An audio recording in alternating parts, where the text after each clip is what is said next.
It's 10 p.m. Do you know where your children are? To ride out the storm of war and to outlive the menace of tyranny, if necessary for years, we shall fight on the beaches, we shall fight in the fields and in the streets. We shall never surrender.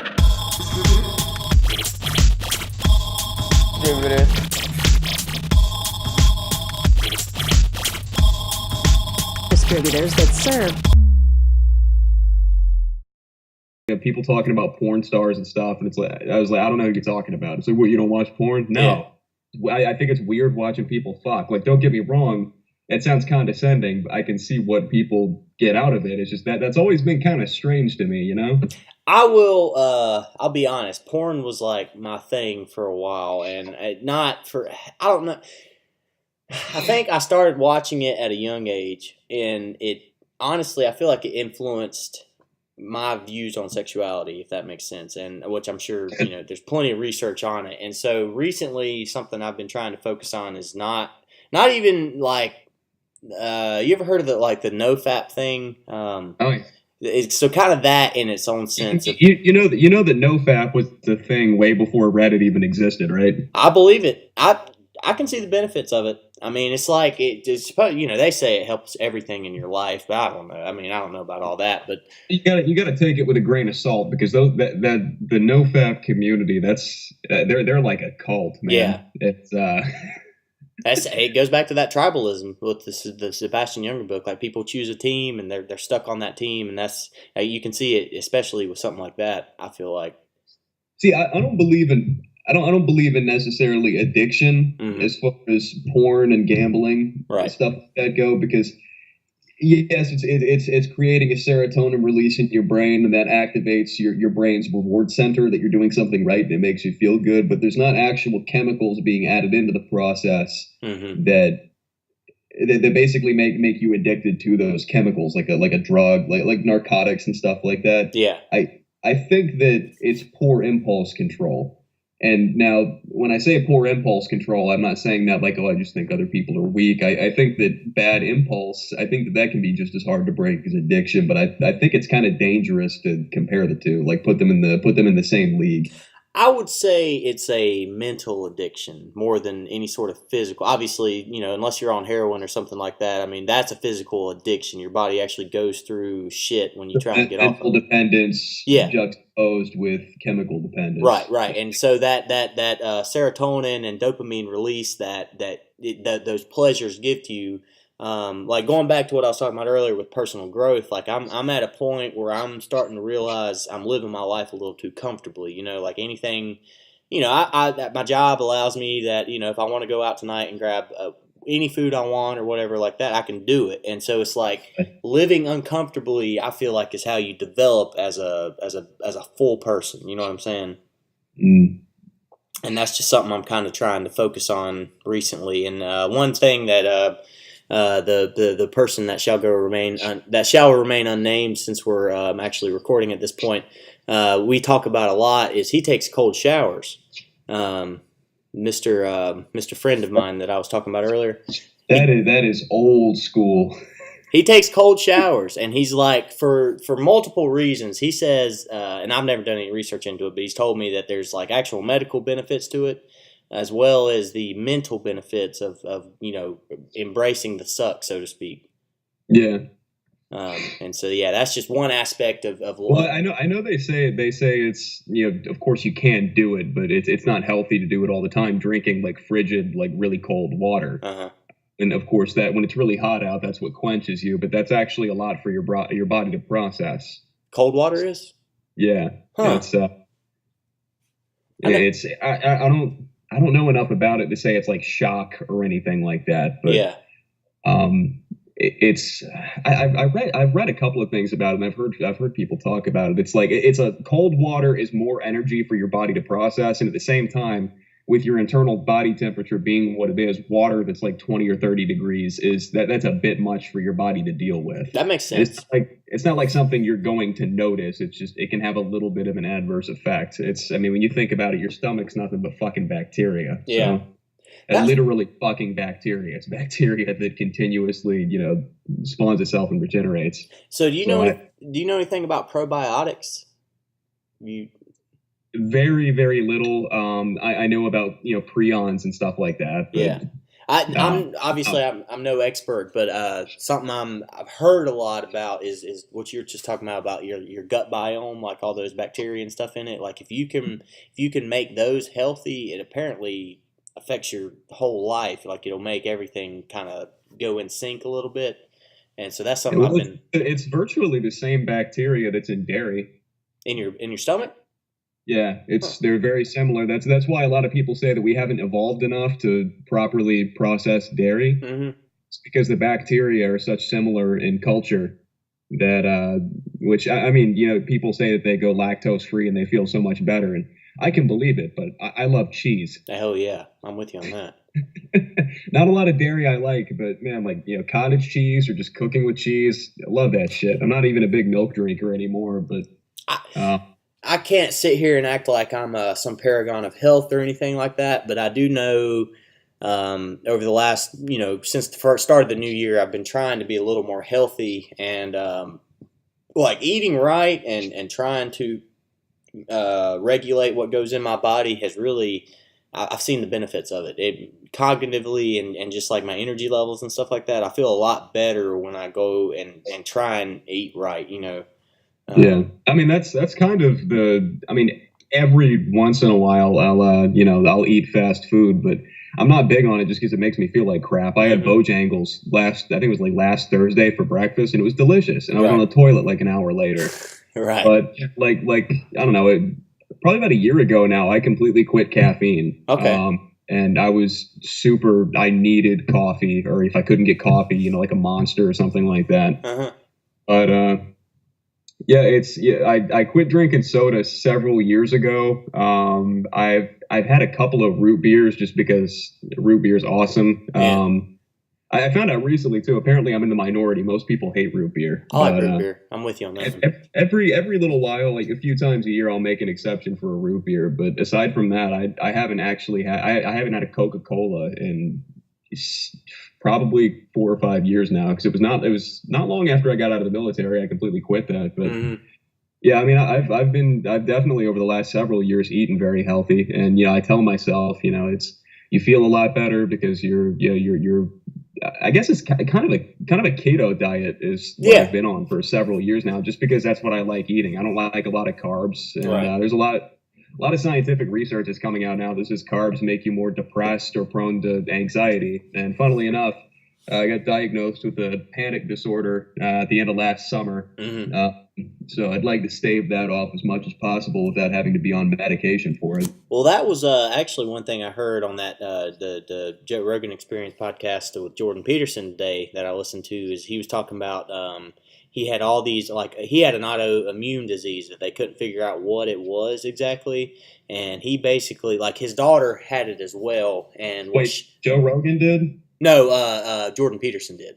Okay. Had an auto. Yeah, because they're both on that paleo diet. I remember him talking about that in some video he made a couple of years ago. That's he used to have a really badly like receding hair, not like a receding hairline, but he was going bald pretty badly, and they switched it. He and his daughter both switched to this paleo diet, and his hair started growing back. Yeah, that's what There's actually a lot of research that attributes to this or supports this. If it's not like, male pattern baldness, which is a form of alopecia, right?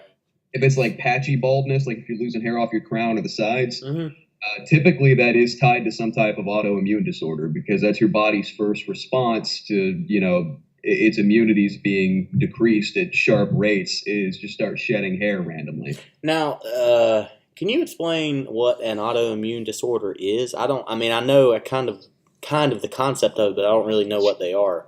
Do you want an example of one, or do you want to walk through what the whole process is? Either way, both would be fine. Okay, well, AIDS is an autoimmune disorder. It's autoimmune deficiency syndrome. Okay. AIDS works very, very specifically, but basically any type of autoimmune disorder would be okay. So think of like how Halo had like the body shields. Yeah. and like it would have like a separate rating for the armor, and then would have a separate rating for your health. Right. And then you start taking health damage whenever your shield was done. Yeah. That's your immune system. That's your immune defense system. Gotcha. So basically, we need that to keep from getting sick, and we do things to contribute and take away from that. There's various different factors that various different factors that contribute or take away from your immune system. Actually, we can edit this out if it's a sore topic or anything, but I know you were good friends with Morgan. Yeah. That was what was wrong with him. He had a extremely maladapted immune system. That's what I was hearing that on the podcast today. For whatever reason, it popped in my head that might have been what was up with him, because they could never figure out what was up with like his migraines and stuff like that. Like they knew what was up with him. It's just very, very hard to pinpoint that stuff. Yeah, it's kind of a needle in the haystack thing. Only you can't find a fucking magnet in the barn. Yeah, there's a lot that could be contributing to that, and you have to really focus and pin down what it is. And sometimes you don't always have an answer. But I remember I talked to him, I think like freshman year, and you know me, I'm that blunt dickhead. I never mean to offend anybody, but I always end up doing just that. And I asked him, it's like, why are you fucking sick all the time? Why are you always out of school and have a waiver for everything? Like, well, I just get sick all the time. And then not long before he passed, actually, because I remember a girl I was seeing at the time was pretty good friends with him. It finally clicked with me on, whenever I was, stoned or drunk up late at night reading, medical journals or whatever weird shit that I happened upon when I couldn't sleep. I read up a lot one night on immunodeficiency disorders. Yeah.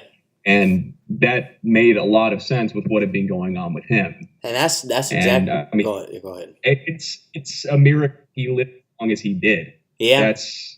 That's very impressive, because I don't know what type of disorder he would have had. Just because we're pretty decent friends in like 9th and 10th grade, but I didn't really see him that much afterward. Right. And so I never really. I'm sure he knew eventually. Yeah. But it's those things are very, very specific. There could be a plethora of diagnosis going into what this immune system disorder could be. There's a lot of them, and there's a lot of different contributing factors too. Some of them can be fixed, some of them can't. I will tell you one thing: the world lost a great mind when he died. I can tell you that much. And that man is responsible for me being as open-minded to shit as I am. I feel like we had. I don't know. There's too many discussions to even recount now. But that man influences my life every fucking day, and it's crazy to me, man. It really is. He was a good guy. I liked him a lot. I understood why people didn't like him, because he was very, very standoffish. But yeah, he was a good guy. I enjoyed what little time I did get to spend with him. That was, I feel like... Then he was one of the only people I could talk about fucking video games with, because that was before video games were cool and you had to do sports and shit so people wouldn't think you were autistic. I will drink to that. He, I think I would have been your typical meathead if it hadn't been...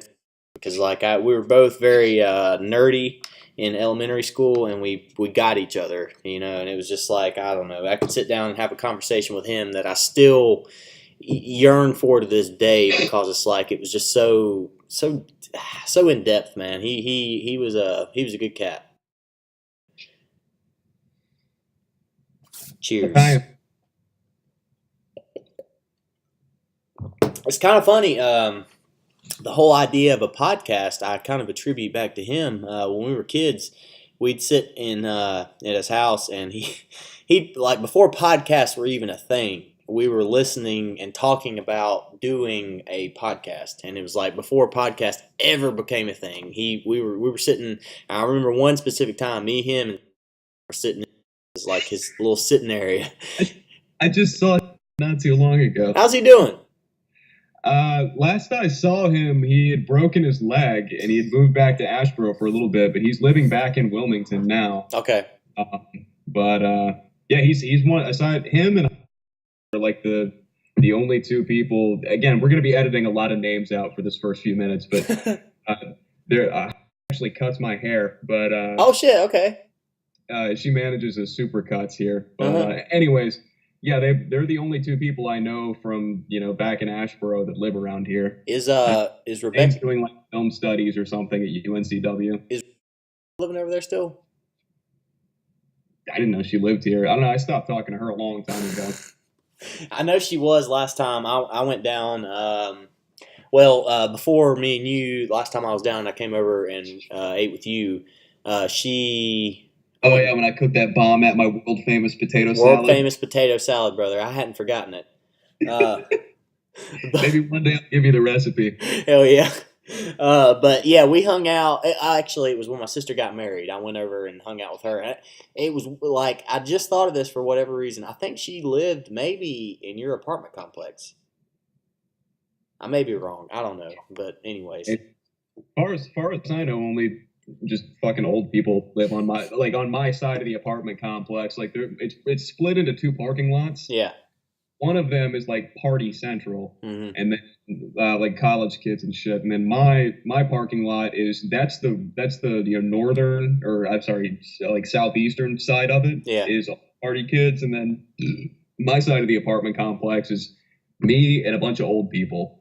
And that's pretty much it. It's super quiet. Nobody ever bothers me. I've even got one guy that lives in the apartment, I think behind and above me, that is super cool. He's 70 years old. He's a retired Army veteran, like 30 years. He's a counselor at the local elementary school. Super cool guy. He's one of those people you have like long conversations with a couple of times a week, and you after like a few months you realize I don't even know this guy's name, but. We get along so well. I didn't learn your name until the second podcast, so whatever, Fair enough. You went over a decade. That's impressive. Hell yeah. I do what I can, man. Local man, so passive. He refuses to learn good friend's first name. Fuck him. That's what I always say. But yeah, it's I love those conversations. Like I've always been a person that appreciated a good conversation. You know what I'm saying? I appreciate the human need, man. I agree. Hey, our co-host is texting me. Let's see what this piece of shit has to say. He said, "Get woke." Is he listening to this? I hope not. Oh shit! I'm about to let him know. I'm gonna say me and you are talking shit about him right now. Oh, like I did to you? Yeah. That's funny. Oh man. Yes, our co-host Josh could not join us this evening because he is a piece of shit, and so that's why. So you guys make sure you give him shit for that. Leave very negative comments. Now, does SoundCloud have comments? How does that work? We have all of no followers right now, so all two of you that may be listening to this, please, if you can comment on SoundCloud, leave a bad comment for Josh. Dude, finding our podcast would be the internet equivalent of falling asleep on the subway and riding it to the end of the line. All right, so who gives a fuck? We're just talking right now. So how do you promote something like this? I don't know. Yeah, that's the intro right there. What I just said. How do you go about promoting a podcast? Is what I want to know. I don't know. I don't fucking know, dude. I sell beer for a living. Fucking A. That's what I'm saying. I stack it for a living. So I don't know. That's I don't know. I'm trying to figure that part out so far. Like I don't know. Like yeah, we can post it on YouTube and all that shit, but I don't know if people aren't aware, how are they going to find it? You know what I'm saying? Yeah, I don't know. I'll probably use my Instagram or something like that. I'll probably do the same. I got a few hundred followers, so that should be all right. Actually, I do have one friend. You probably know him who's interested in listening to this. We can talk about it more after the show. But he and his whole circle of friends, which I mean, they're all also my friends, are also super into podcasts. They're always looking for something new to listen to. Is it the friend that packs for me on the weekends? No. Okay. Although sure he's a given. I've already talked to my other friend who lives in the capital of the state. Mm-hmm. And he'd definitely be down. Heck yeah. I don't know. It's funny, this being the podcast format and us, talking about podcast. You were talking about podcast, before the podcasts were a thing. I was just talking to my dad the other day because he's super into podcasts and just how big of a thing it's become. Like I was super into the Sleepy Cabin podcast whenever it had its 2-year run and it's over now. But yeah. It's I was always a big fan of the Newgrounds guys and their work, and then lo and behold, several years later, they've got their own podcast where just, between 5 and 10 of them just bullshitting for 2 hours. But anyway, I remember when podcasts first became an option of things you could download on iTunes, and like shit, I don't know, like 2007. Yeah, and that was like the first wave, and it just completely fell flat. And I find it funny that they're still called podcasts because you don't listen to them as like a pre-recorded radio show on your iPod anymore. That's not a thing. Yeah, it is interesting because, I mean, I don't know. Obviously, Apple has a stranglehold on the market, but it's like most... Not anymore. Their cult leader died. No, they've grown since then. If I know anything, I don't know shit, though, but... that is interesting, though, because a lot of people do listen on other platforms. And so why are they called podcasts? It's kind of like the whole Kleenex thing. Like, why are every tissue paper called Kleenexes? I don't know. I mean, why did the name stick? Yeah, why is every inline skate brand referred to as Rollerblade when that's just the name of the company? Are you serious? I did not know that. Yeah, every brand of skates you can find is, people refer to them as rollerblades or the sport is rollerblading. But yeah. They're all, different brands. Rollerblades is the name of one company. Are you serious? That's fucking, yeah. I did not know that. That's, damn, my whole life has been a lie. Mm-hmm. Huh. That's interesting. I think they were the first ones to mass produce inline skates. Rollerblade, the company, was. Yeah. But yeah, there's plethora of different brands and all that, but it's called rollerblading, and that's like all different facets. You've got like aggressive skating, free skating, and then like, just fucking recreational skating. But all of it's rollerblading. All of the different brands are called rollerblades. Yeah. Let's see. It's funny how the terms work like that. He said about who? Oh, shit. I said me and Luke are talking shit about him right now. Oh, I guess I should have specified. I meant to say you. Him, the devil from the Powerpuff Girls. System update. No, I'm not done texting people yet. Not yet. I haven't. Oh, I hit install now. I'm going into a media blackout right now. Say what now? I hit the install system update by mistake. Oh. So So you've got to focus on this conversation, is what you're saying. Yeah, man, it's fucked. That's not how I pictured my night going. I was hoping to have you as background noise while I text people and play around on Tinder and watch YouTube videos. Well, hey, you got to find the match of your life. How else are you going to find them except for on Tinder? Match of my life is going to be a fucking coffin. That's the only time I'll ever get any rest. That's the one I'm going to be spending the most time with. Now, I don't know. You ever think about that? How you want your body to be disposed of, like cremation and stuff? Like, I'm not going to be using it anymore. You can throw it in the fucking dumpster. I don't care. Like, I know that's disrespectful for like my family and friends and stuff like that, but I legitimately, I don't give a shit. It doesn't matter to me. It is something I've thought about because my mom has always been the type that's like, donate my body to science. I don't want to waste this shit on a casket. She's of the mindset that like she thinks it's crazy that people spend as much money as they do on funerals.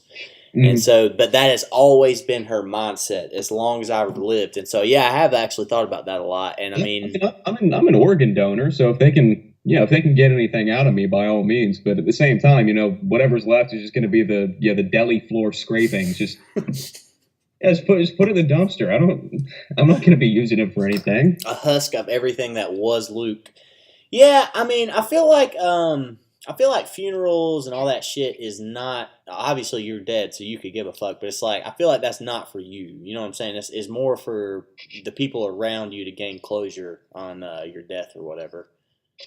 Well, that's an interesting segue then. What's your ideal funeral? What's your dream funeral? Strippers everywhere, piles of cocaine as tall as the eye could see. I mean, something like that. Okay, it sounds like a good time, and I hope I'm invited. Hell yeah! I'm gonna send out invitations tomorrow. Actually, you were the top of my list. I appreciate that. Now mine's I'm gonna have two funerals. I'm gonna have one for my family and close friends, people that actually care about me, and then I'm gonna have a second funeral for the people just like going, I'm really gonna miss him. Somebody I've talked to like 3 or 4 times. And let me tell you, this funeral, this second funeral I'm having is just gonna be a fucking nightmare. Oh yeah. It's going to be horrific. Like, people are leaving there traumatized. I have yet to work out the details, but you've got plenty of time. Yeah, I don't know. Unless you get smacked by a truck tomorrow. I mean, Yeah, I really got to work on my will. That could happen at any time. Exactly. But, yeah, this second funeral, for all the people who just want to go to boo-hoo. Yeah, right. I had drinks with you like 4 times. You don't fucking know me. I'm getting a funeral specifically for them, and it is going to scar them emotionally. I want there to be at least 4 suicides as a result of this hell funeral that I'm going to have for myself. Well, you'll be watching from heaven, so of course you'll know what happens afterwards. Actually, that would be a good way to dispose of my body, as a second funeral. Have something horrible happen, like have my body burn with C4 or something like that. What if the casket was like set up with like explosives or some shit, and just halfway through the eulogy, your fucking casket explodes and your body parts just they cover everybody in the crowd. Now that'd be pretty fucking traumatizing, if I'm being honest. Yeah, or have something like wait for somebody to bring their kid up to the casket. Because there's always that one kid at the funeral, and their parents just brought him there. Like, why would you bring it? It's not like this isn't something you need to like show a kid. It's something like there was no reason for you to bring your kid here. You just couldn't find a babysitter. Yeah, exactly. This doesn't. Either you want everybody there to know that you have a kid and you're a parent, or you didn't have ulterior plans for your kid to have something to do that day. So they're at the funeral now in their fucking rented suit. So I'm gonna wait for the first kid to walk up to my casket, and I'm gonna have like little like gas powered rods, like levers, like in my arms and stuff, and just bolt out of the casket and grab them. So you're gonna be like one of those fucking Halloween decorations that pop out and scare people, huh? Oh, hell yeah, except I'm going to stink because of all the embalming fluid. Right. So, see, that's the best part, actually, now that I think about it, because, smell is what triggers your memory the best. So, whatever I smell like to this kid, they're gonna be stuck with that for the rest of their life. And every time they smell something similar to that, there's actually quite a few things that smell similar to embalming fluid. It's not a pleasant smell, but it's not a terribly specific one. Uh-huh. They're going to think of the time that some corpse jolted out at them and grabbed them. Well, I'm glad you could scar that child's life forever. That's how you left your impact on this world. Me too, man. I might not write the great American novel or direct an amazing movie or anything like that, but I'll fuck some kid up good. All right, so our co-host is typing in questions, and he wanted me to ask you: is the dick lower than the balls, or are the balls lower than the dick?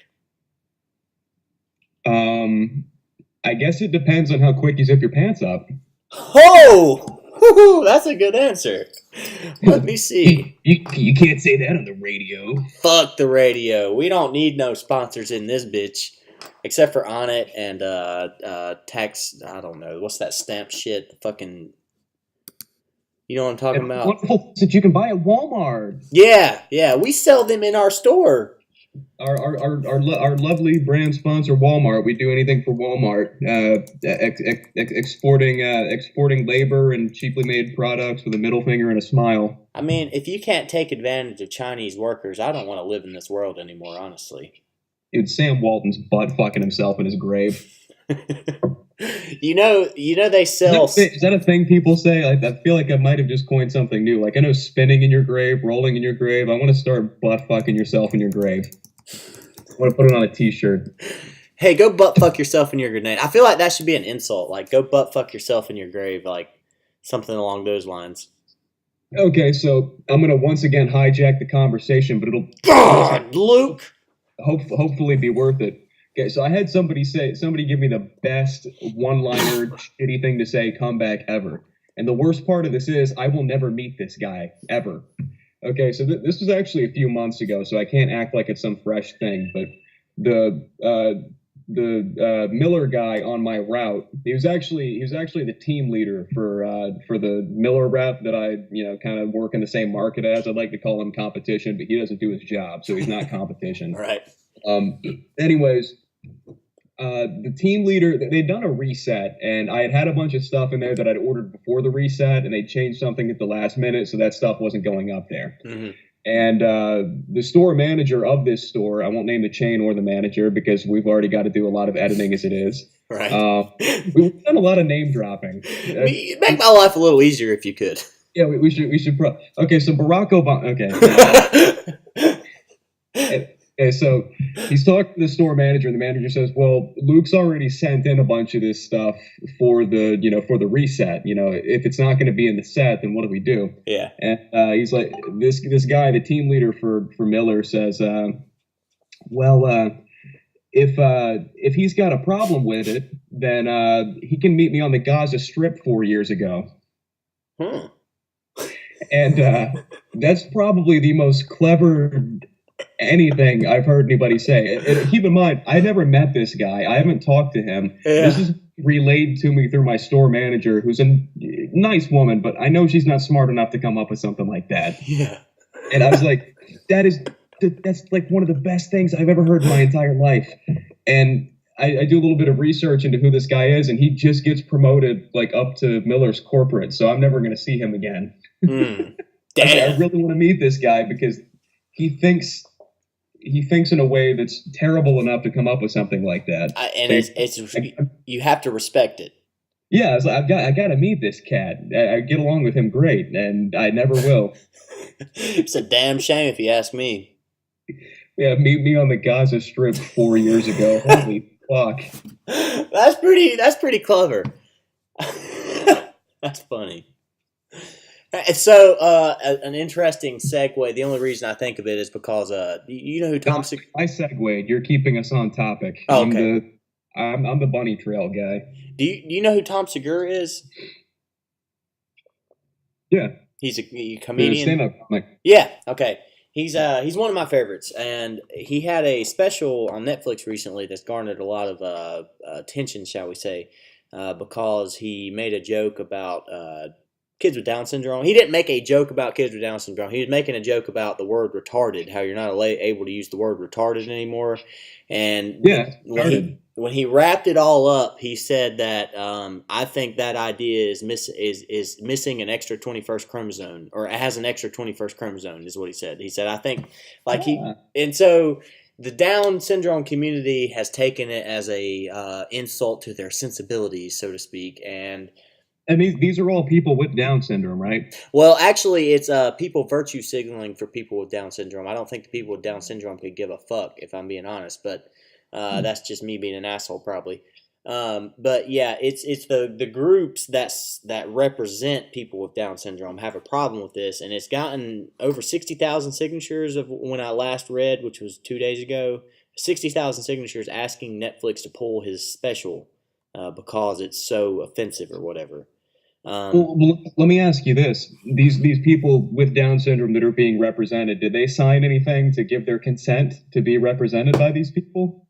Probably not. That's why I said the whole virtue signaling thing. I feel like this seems like just bad representation. It's a bunch of people speaking for another group of people that. Yeah.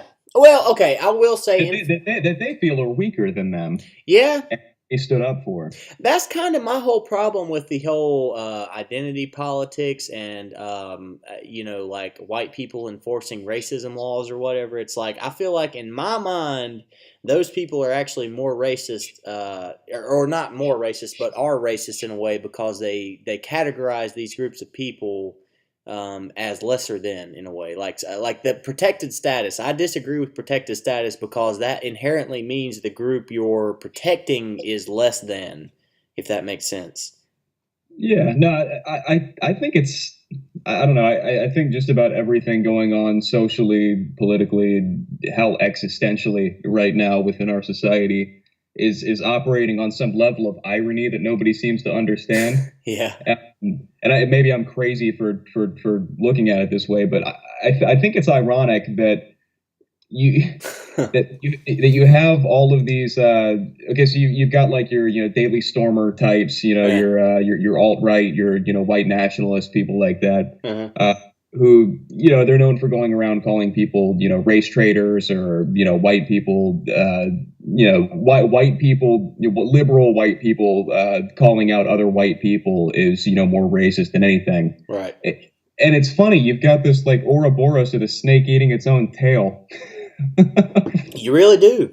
Because you've got a bunch of liberal white people calling out other white people on the basis of white guilt, and then you've got fucking skinheads calling them out for being bad white people. It's created its own problem that I honestly feel like is working itself out, because the vast majority of people, the people that are making the most waves with all this are the ones that are on the outside of the spectrum. They're the radicals, so to speak. So the people in the middle are sitting there and starting to recognize just how fucking ridiculous it is. Oh, yeah, you're either moderate or you're crazy. That's not to say that you can't be a moderate liberal, a moderate conservative, moderate libertarian, moderate bring back Pluto. You can have a moderate. You can have a moderate any. Seriously, Pluto was fucked up, man. That was our number 9, and we just ditched him. Never forget. Cool. Never forget, bro. Never forget. Anyways, that's a topic for another episode. But fucking Pluto, is it a planet or not? You decide tonight at 11. I just find it funny how people have spent, like 50 years now disparaging the idea of horseshoe theory. Yeah. And that's exactly where our society has ended up, in a literal example of horseshoe theory. All right, so I'm unfamiliar. Explain. Horseshoe theory is the notion that regardless of what, and this extends beyond politics, but it's mostly attributed to politics. It's the idea that if you head in any direction too far, you end up at the same result. So far right and far left people are equally as bad. That's why we need moderation. That's why we need centrism. I'm not saying that, people need to be completely, ambivalent to what's going on. But, moderation, the way that I've always seen it, being a moderate, being a centrist is simply looking to compromise with other people, understanding that there's never a clean solution because things aren't black and white. Right. And that if you're on, super into the left, super into the right, super up, super down, you're more wrong than you are correct. So it's the idea that no, the beliefs of the right and the beliefs of the left are not at all the same. They're polar opposites. That's why they're on the polar political compass the way that they are. Right. But if you follow that system far enough, it ends up in the same. It culminates in the same effect. The same ballpark area in a way. Yeah, exactly. So if you go too far in any direction, it's bad. And that also raises a couple of interesting theories about the political compass itself and how we define political leanings, because that would imply that it's not a political compass, it's a political globe. Mm-hmm. Well, you look at the progression of things, you've got super far right and you got super far left. Super far right's really anti-government, so logically they would end up in anarchy. I know there's a lot of argument as to whether that would be anarchy or fascism, but they play into each other. Far left, fascism. So if you end up at that point, okay, so you've got fascism, that's your end result for the left. And then you've got fascism as a result of the right, the reason being that an anarchist society cannot prosper. I know everybody likes to think that it can, but it can't. So you can't have a prison run by inmates. Somebody will step up and somebody will crush everybody else. Yeah. And that'll end up in fascism. So you have two sides that are ultimately headed for fascism. That would, and keep in mind, I'm not stating my own beliefs here. This is horseshoe theory. Yeah. Right. This is just by definition what it is. But yeah, it's I find it kind of funny that that's where we've ended up. So not to go all McCarthyism on you, but do you think something McCarthy? I will Ed Murrow your ass right here, right now. So something like a personal theory of my own that I've kind of come up with recently, and it's nothing I believe, but it's just something I kind of think like do you think I guess the way the modern political landscape looks now, could you see that being like the ultimate communist, coming through the back door type of shit, like the way people are thinking these days are not that far off from communist type of ideals and that sort of shit? Yeah, but it's on both sides as opposed to one or the other. If you look back at some of the shit McCarthy said, and then go look up a BuzzFeed article or a Breitbart article, Right. on the Breitbart side, replace communism or red with libtard, social justice warrior, yada yada yada, so on and so forth, and then go to the BuzzFeed article or the Jezebel article or what fucking have you, and replace communism or red with let's find some terms here: shitlord, misogynist, transphobe, homophobe, racist, Hitler, bigot, all encompassing. Don't forget Hitler. Yeah, I mean that's what our politics have created. They've created an ignorant society with a bunch of people who hate the exact opposite of them. Yeah, with any reason why they hate them, and all they know how to do is sling words around. There's no room for like honest discourse. The minds that think like us are too, like, we don't fall into an ideology. Not to say there's no confirmation bias or whatever, but it's like I've never been one to fall to labels and stuff like that. And I don't agree with labels. I don't agree with like liberal and conservative and all that shit. I mean, I know they're a thing and you have to have a way to describe people, but it's like I don't fall into that trap of like, this is my tribe, I'm going to stand up for them and that's it. Like, fuck you. I'm willing to listen to the other side. You know what I'm saying? Well, I'll tell you why labels are bad is for no other reason than they make it easier for people who don't want to think about what is connotated by that label to just put people in little boxes that require less and less thought. Right. If I say I'm a Republican, you've got a ton of people who are going to assume that I'm some super far right bigot. I hate gay people. I'm a like Tea Party level Christian, yada yada yada, so on and so forth. Right. When really all I could be saying is that based off of the writings of Niccolo Machiavelli, the political works of the ancient Greeks, and our founding fathers and our Constitution, I would consider myself a proponent of Republican democracy, which is what the term Republican is supposed to be. Right. But when I say that I'm a Republican, then everybody who's opposition to the Republicans are immediately going to lump me in with all those things that I just said that I'm not. Exactly. That's what those words are there for, and it's the same for liberals. It's the same for Democrats. It's the same for, I mean, really any connotation you could use that for. Like I feel like I sound like a broken record saying this, but it's not strictly limited to politics. It can be applied to anything. No, I agree with you, and it's anything at all. And I've never in my life liked labels because it's like you hear that word and it brings up so many.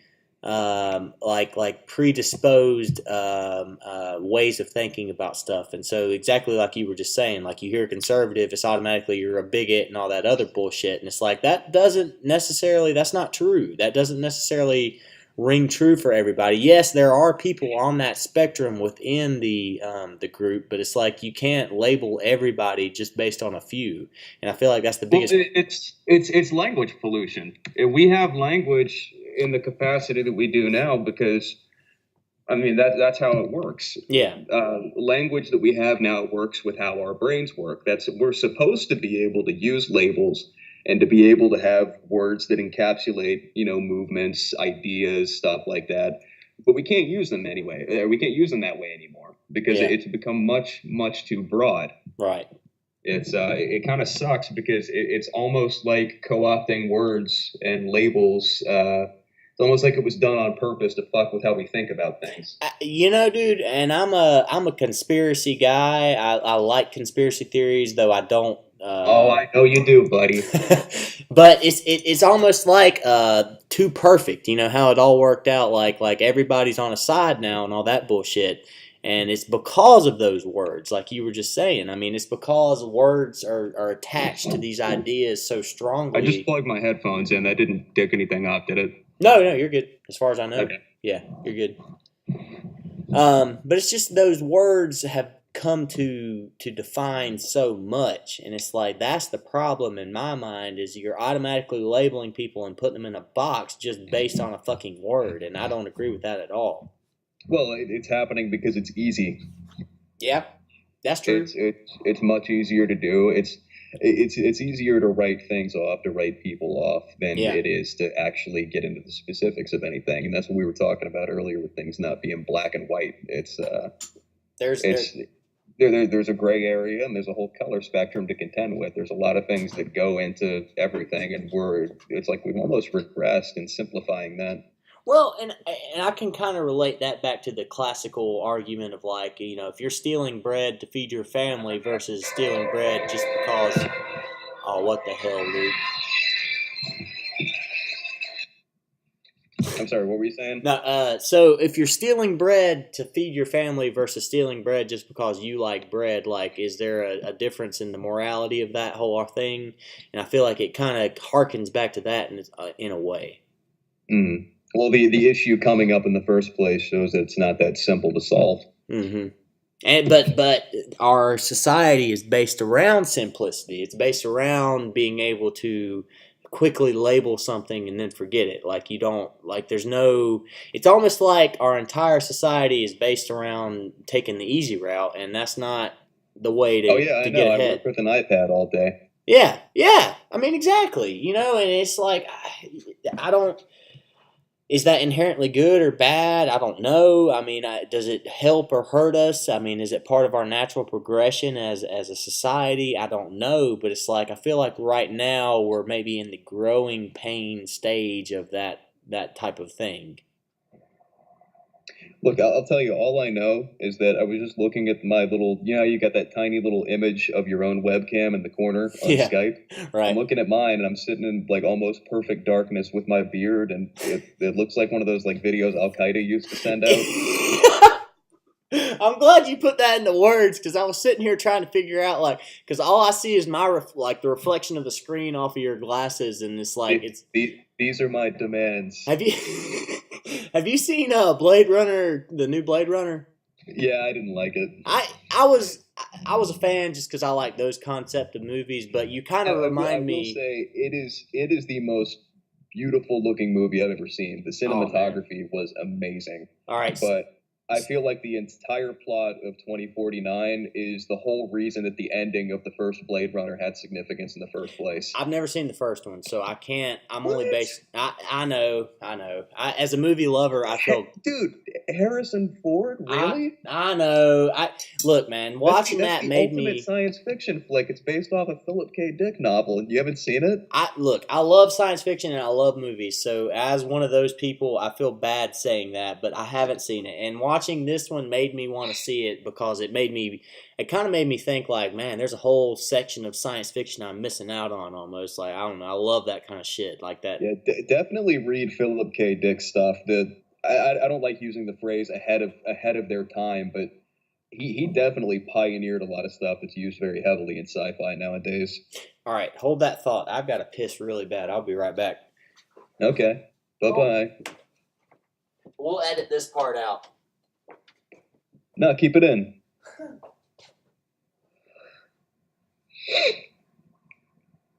I'm really digging that floral wallpaper, man.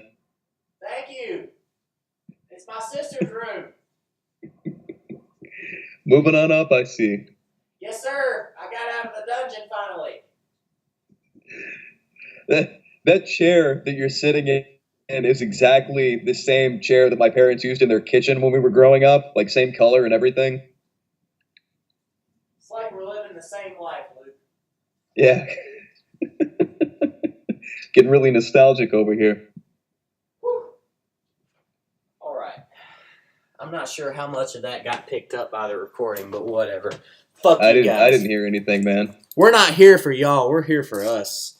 But anyways, okay, so going back to what we were talking about earlier, I don't know how big a fan. I assume you're a pretty big fan of comedy just based on your personality, but I love comedy. I'm an aspiring. Yeah, but I like the type of comedy other people don't find funny. They find either weird or it's too ironic to be like. I'm a big fan of Sam Hyde and $1 Million Extreme, and that's way too much for a lot of people. Right. I see. Like I'm very confused why, and I respect him for what he's done, but I'm very confused why Joe Rogan is considered like a pioneer in the comedy world, because I don't really find him that funny as a comic. I never found his stand-up funny. I thought it was weird that his podcast became such a big thing, although I guess anybody can start a podcast. I'm only listening to a couple episodes of it. It's neat, but I'm not sitting through 3 hours of him talking about doing mushrooms. It's I don't know. I remember him strictly as the host of Fear Factor, and he tried to butt into how the MMA Association did things with little to no recourse, and then he did stand up for a bit, and now he's got a podcast. It's really all I know of Joe Rogan. Well, okay, so I know that he was famous mostly for his stand up because he would just go off on hecklers. I know that's the main reason people would even go to his shows, is so that they could heckle him and see what he had to say, which I thought that was pretty cool because typically heckling means you're bombing. Mm-hmm. And he was the person that would go out and directly try to get heckled. I thought that was pretty cool. So I'm a big fan, and I'll listen to his show like religiously almost. But can I take my headphones out, or is that going to give a lot of feedback? No, you're fine. Go ahead, do it. Okay. I hate wearing these things. Hello. Oop, hello. Can you hear me? I'm getting the feedback on my end. How about now? Hello. Yeah. I'm getting like a recording of what I'm saying. Damn it. All right. Sorry. Hey, we're 50 minutes in, so this shouldn't be a whole lot longer. Whatever. I'm doing this for you, man. I'm putting these headphones in. Thank you, Luke. I appreciate that. So he started in either the late 80s or early 90s with comedy. So he's definitely put in his dues as far as the comedy world is concerned. And so I get where the respect for him comes in that regard. I'm just not a big fan of his style of comedy. Like stuff he would laugh at, I would never laugh at because it's just not funny to me. But like kind of what you were talking about the irony and stuff like that. Like I appreciate, that's why I like Tom Segura so much, is I feel like he's pretty, like he says stuff that's almost obvious in a way, but that like kind of meta self-aware humor. Yes, and I really appreciate that. So anyways, going back to what I brought up earlier is how do you feel, like in my mind, comics are in their own way like a line of defense against society going shit. And it's like those voices and the stuff they talk about are the only thing, like they're very critical of us as a society. Well, I mean, you gotta, too, a lot of those guys have a persona built up. Like, Anthony Jeselnik's a really good example of this. His stage presence is a violent sociopath that you never know what he's going to do next. Like right. He's said a couple of times that his onstage persona, he wants people in the audience to be afraid of him. Right. And that's exactly how he conducts himself on stage. So yeah, I feel like a good stand-up comic has this alter ego that's their onstage presence. Yeah, and they kind of have, which I will say, bringing that added element of like you to it, which I'm sure, creating a persona is probably, I don't know the exact numbers, but I would assume it's like 80% you, 20% the other, so to speak, for lack of a better term. But the thing it's something that kind of almost ruined comedy for me was realizing how much of an act it is. Like I always saw, or when I was younger and didn't know any better, I thought comics just, they went up on stage and they were funny. But that's not what it is. Like any comedy special you see is hours and hours and let me guess, you also thought that Killer Khan was really a killer in the ring. Yes, I did, unfortunately. But no, I didn't realize how much, like how honed it was and how polished, you know what I'm saying? Like a comedy special that you see on Netflix, that's months of those guys going on stage in different cities and honing those jokes down to the best parts of them. And then they put together an hour of that material, and that's what you see. You see the final product of months and months and months of work. Not that there's anything less to be respected from that, but I didn't realize that until I got into comedy and started becoming, I guess, a comedy nerd, for lack of a better word. And then you go see an improv show live, and you're like, man, I'm glad they do that. Yeah, right. And that's not that there's not good improv people out there, but it's I don't know. Okay, so there's another there's a podcast I listened to called The Official Podcast, and they had a YouTuber on that. I'm guessing was that guy Pyrocynical. They didn't want to name him, but apparently they were going to have him on as a guest, and they recorded a whole episode, and they said that they weren't going to air it. Yeah. And the reason they weren't going to air it is because they pretty quickly found out into the podcast that everything this guy does is scripted.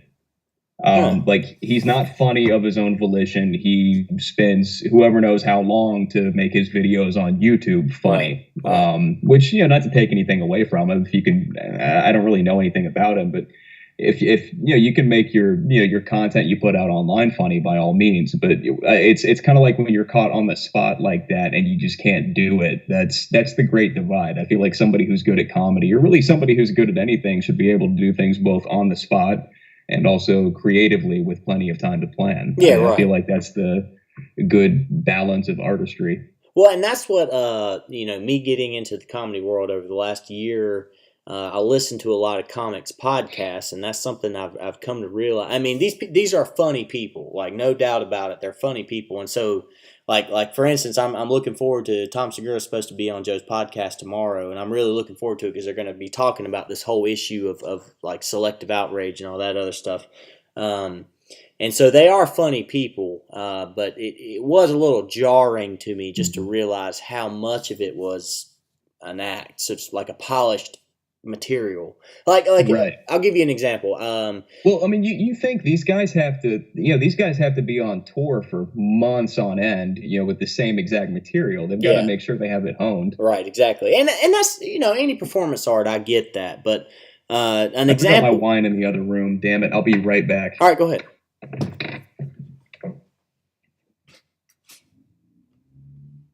Yep, folks. Just wasting some time here so you're not bored. Okay, that was the biggest mistake I've made this week, but crisis averted. He is back. But I saw Dave Chappelle is one of my favorite comics of all time, and I don't think anybody that loves comedy can deny how great a comic he is.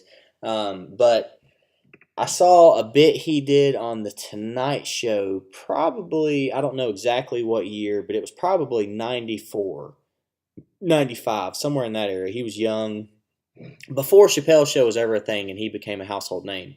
And he did a bit that he does on, I want to say, Killing Them Softly, which is one of his better specials in my opinion. But he did a bit. You and I were talking about that recently. Yeah. He did a bit on there where he mentions, he has a bit in Killing Them Softly where he says black people make terrible hostages. And so terrorists never take black people hostage. That's an old bit. I know what I've seen the original bit that he did. Yeah. I haven't seen this new iteration of it because I haven't watched the special, but I have an idea of what you're talking about. Go on. And so seeing him do that a full 10 years probably before he ever put it on the special, and it was definitely more polished on the special than it was on the Tonight Show. I mean, it's funny. Both iterations of it are funny, but it was just a dawning realization to me of like what comedy is when I saw that, when it was like, okay, so he put that joke on the Tonight Show 10 years ago, and then in 2004 he comes, or whatever, however long the distance of it, or the time frame was, just realizing that it was such a polished thing that he had put this much time into and all that stuff. It was kind of jarring to me a little bit. Yeah. I don't know.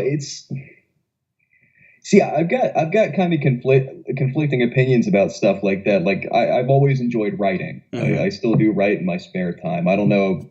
I mean, I've mailed stuff off to writing competitions a handful of times, and tried to get things published and stuff like that. Never anything like novel level or anything, but maybe I'll get there eventually. But I don't know. It kind of goes back to what I was saying, like how much is scripted and how much can you do on the spot. Yeah. And I feel like Dave Chappelle gets a pass on that because, I mean, I've been an avid fan of his for years. I haven't kept up with anything he's been doing recently. All I know is that he looks like a goddamn monster now. And I am very, very impressed. He used his 10 years wisely, and that dude could probably squat a fucking building. He got a bit skinnier for the newest specials that came out at the start of the year. But anyways, go ahead. I barely recognized him. Oh, he looked scary. He looked like an NFL linebacker. Like he's fucking huge. It was jarring because his voice also got deeper. I'm sure from years of smoking. Not judging because I love a good cigarette, but his voice got deeper, so he didn't have that same like the tone. Well, he's also over 50 now, isn't he? Or at least pushing it. At least pushing it, probably late 40s at the very minimum. Yeah, but I was shocked whenever I saw his little bit he did on SNL that made fun of The Walking Dead. Yeah. Just because he went from like Christian Bale and The Machinist to Christian Bale and Batman Begins. Yeah. No, you're right, and it was jarring because he was out of the public view for so long, and he comes back, and it's just like that was he released 2 specials last year on Netflix, and they were good. He's definitely a legend, but they weren't the old Dave that I knew. And so these newest specials that he just released on Netflix at the start of the year, they are the old Dave. And he's skinnier, like he lost some of the mass.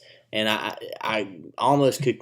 The more muscle he gains, the less funny he is. Almost! And that's what I was going to say. Like, you could almost conflate it with that in a way where, it's not that it wasn't funny, but just the specials I heard...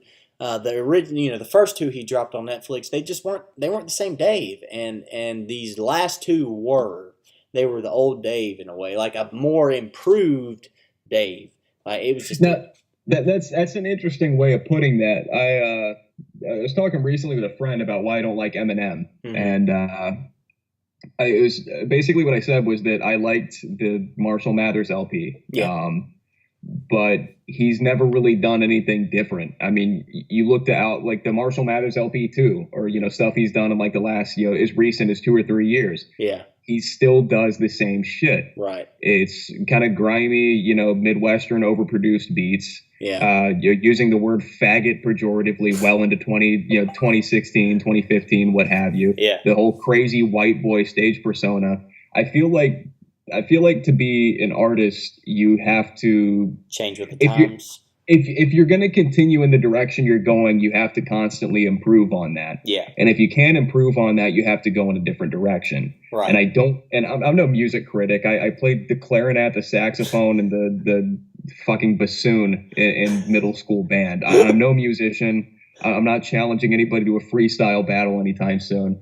But I feel like he hasn't done that, and I don't really understand why he's still relevant and why he has such an avid fan base. So I guess it's complacency. People like hearing the same thing over and over again. I don't get that. I don't want a drastic change. Like I used to be a big Black Keys fan, and this isn't one of those like they got popular, so I hate them now. The Black Keys used to be like their album, The Rubber Factory. They were an old blues soul band. That's exactly what they sounded like. Right. And that blew my mind because there was nobody else making music like that at the time. This is like the early 2000s. And now they're some like pop, baroque pop band, what the fuck ever, where they're all over the radio. They don't sound a bit like what they used to. And that's not to say that the music's not catchy. If it wasn't catchy, it wouldn't be on the radio. But I miss the old Black Keys. Yeah. So no. I guess you can do it bad no matter which way you go. Well, even going back to Eminem, is he released an album late last year or earlier. Yeah, I think it was late last year. And it's all he's capitalizing on the political situation that's going on right now. I heard he did like a Trump diss track or something like that, and that's why people like him now. Yeah. Again, going back to irony, like half of his songs are about fucking domestic violence and killing political figures. Like I don't fucking get it. Like I think it's an like evolution. You're speaking our language now, so you're cool again. Well, I think it's an evolution, right? But it's an evolution to try and capture what's popular. You know what I'm saying? It's not him being true to himself because, I think his original music. Is a definite reflection of who he was, the environment he grew up in, and all that stuff. And the music he's made recently is almost virtue signaling in its own way. Like he's trying to fit into that. Now, careful! You've used that buzzword a couple of times now. Did I use it earlier? I thought I mentioned it with Josh earlier. Yeah, you said virtue signaling. I was waiting for a tone policing to come up at some point too. No, I'm not quite that bad. I do legitimately believe in virtue signaling, though. I mean, I think it's a thing. Like, I do think that people, like, have you ever seen the Ben Affleck, Jordan Peterson debate? No, not Jordan Peterson. Sam Harris. Sam Harris. Yeah, I was talking about this recently, and again, broken record, but I was talking about this recently with my dad, and that stuff like that is specifically why I don't like Sam Harris. Is that's low hanging fruit. Right. Ben Affleck does not know what he's talking about, and you specifically used an opportunity to make him look like an ass. On one hand, I hate when celebrities voice their political opinions, their opinions on anything. Right. You're an entertainer, dance monkey. That's what you're there for. Seriously. But at the same time, Sam Harris saw an easy target and he fucking went all out. You know, it was on Bill Maher, right? Yeah, it was on Bill Maher. Nobody who knows what they're talking about goes on Bill Maher. It's what the fuck are you expecting? You're going to have a level playing field debate? I feel like Sam Harris saw an easy target and he went all fucking out, and I feel like that's kind of shitty. Granted, Ben Affleck shouldn't have been on there in the first place, but that's the whole point of the show, and that's why I think Bill Maher's a genius, because he encourages that type of debate, and people love to see it. Yeah, it is. He's very polarizing. I don't like his show, and I don't agree with everything he says, but I do like Bill Maher to a degree. It's mostly for some of his earlier stuff. Yeah. But definitely watch some of the videos of Christopher Hitchens when he went on Bill Maher. Christopher Hitchens, okay. Yeah, Hitchens. Do you know about Christopher Hitchens? Nothing. I know the name. I recognize it, but I don't really know much about him. Well, at the risk of being labeled as some kind of pseudo-intellectual, I'll bring him up. He died a few years ago now of I want to say it was pancreatic cancer, but he's an American citizen, you know, British expatriate. He's I don't know. He's again, I don't agree with everything that he says, but he makes a lot of good logical points. Right. And he's a fun guy to listen to talk about things, even if you don't agree with him. He's very, very, very well read. But he's actually got a debate fallacy or logical fallacy associated with him, which is called Hitchens' razor, which is the notion that if something can be purported without, and I'm probably going to butcher the definition of this, but if something can be purported without evidence, then they can be dismissed without evidence. But he was very avid in, I guess, the amateur political scene. He's a really, really interesting figure. Now, okay, so how do you take that statement with, I guess, the current climate of arguing, just like not factually based arguing? Like, how do you coincide those two? I don't. There's no point in giving any type of credence or recognition to people who feel like that's the way to have an argument or a debate. But that's extremely immature, and it'll go away if you ignore it. But which I think this harkens back to what we were talking about earlier about, I think the spectrum is changing a little bit, where people are starting to realize just how ridiculous. I was joking by saying it'll go away if you ignore it. But I think it goes, like, I think people are starting to come around to just how ridiculous all this stuff is that's going on right now. But I don't think there's any denying that is a way of going about it these days. It is just whoever speaks the loudest and makes the best insult is the one that wins. Like, there's no factual basis for any of the bullshit arguments and stuff that are being made these days, in my opinion. And we live in a society where it's all about leveling the playing field. It's I'm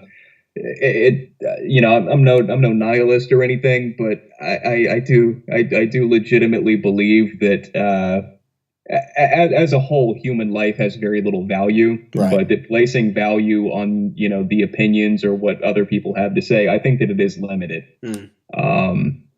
There are certain people, and I'm not going to sit here and list demographics off, but there are certain people, if they start talking about things, I don't give a shit what you have to say. It's I don't put any value on your opinions or your thoughts, and that's just that's not to say that I place a lot of value on my own opinion or thoughts. I don't I don't take a whole lot of stuff seriously, and I know that I'm not, especially not even relatively. I'm not very intelligent. I'm just somewhat well read to my own definition of that. Yeah. But there are plenty of people that you can just write them off, man. No, you're right, and I think that's definitely something I'm trying to work on. Is I'm definitely guilty of having confirmation bias and stuff like that, where I'll hear something I want to hear, and it's like, that's all I'm going to listen to. Not always. I'm trying to, like I said, I'm trying to work on it, but I think it's something a lot of people fall into the trap of like, you can. Because in this day and age, it's so easy to curate the media you consume. So it's very easy to only pick out the arguments and that sort of thing that you agree with. And that was, I was talking to you earlier today about I listened to all that stuff by Jordan Peterson today. And I had to kind of take a step back and realize that Jordan Peterson is saying a lot of the shit I already agree with. So of course I'm going to want to listen to the stuff he's putting out. Like, not to say he's not a smart man or take away from any of, his accomplishments, but it's just like he does kind of push that side of things that I'm going to inherently agree with. Yeah, well, it's what we were talking about earlier before podcast, BPC. Was that one of the reasons I like Jordan Peterson so much is, I disagree with him on some things. I agree with him on a plethora of things, probably more than I disagree with him on. But the thing that I admire the most about him is that if he doesn't know something, he's not going to talk about it. He's not going to sit there and spew ignorance or his own interpretation of something just because he thinks he has all the facts straight. He'll talk about things that, as he understands them, but he's only going to actually sit down and declare things as facts if they actually are. I feel like one of the most astute things ever said is the Socratic paradox.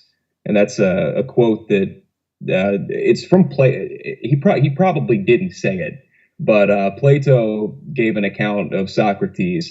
And Socrates says to some degree of this, all I know is that I know nothing. Right. And I feel like, understanding that you're not done learning things, you're not done educating yourself on a variety of topics. That's the right way to look at things. You don't know everything. You can never hope to. And the only way we can ever hope to come close, like, within 80%, if even that, of knowing everything, is to constantly, discuss and coalesce ideas with people. We educate ourselves through others. And I like to expose myself to alternative viewpoints just for that reason. Because it's healthy. You can't live life inside a box. No, you can't. But a lot of people you surround yourself with friends and other people that have the same opinions of you, and all you're doing is you create an echo chamber. No, exactly, and that's which I think they're trying to fix it. But that's one of the things I've always had an issue with on Facebook is that Facebook, like your news feed or whatever, is curated by your likes and dislikes. So it's like you're only going to be hearing what is already going to confirm what you believe. And so it creates like this paradox where, you think everybody thinks the way you do, but in reality, you're just not being exposed to those alternative viewpoints. And unfortunately, a lot of people, that's the only place they get their information from is Facebook or something like that. And it kind of creates this atmosphere that we're experiencing right now where, nobody wants to listen to a rational debate. They only want to hear that you agree with them. And if you disagree with them, well, you're the enemy. So fuck you. Yeah. And I mean, it's, so they say it's darkest before dawn. We're going to see more and more and more of it until people are sick of it. And then we won't see it for a while. And then for another period of time, we'll see more and more and more of it. And then it'll go away again. It's just, I don't know. I said earlier that I'm not a nihilist, and saying shit like I'm about to really isn't going to. It's not really going to stoke my point at all. But it's humanity collectively we don't learn that well, man. No. We're not terribly brave. We don't have a long spanning collective consciousness. That's why we make the same mistakes over and over again. Right. You're going to see it come and go in cycles. It just. I don't know. Do what I do. Roll with the punches and have a good time. Amen, brother. Well, shit, I think that might be a good spot to end. Oh, we've been recording this whole time? This whole time, Luke. Everything you said is on the record, motherfucker, so I hope it was good and right. I'm not going to make any promises, but, we can always hope. Hell yeah.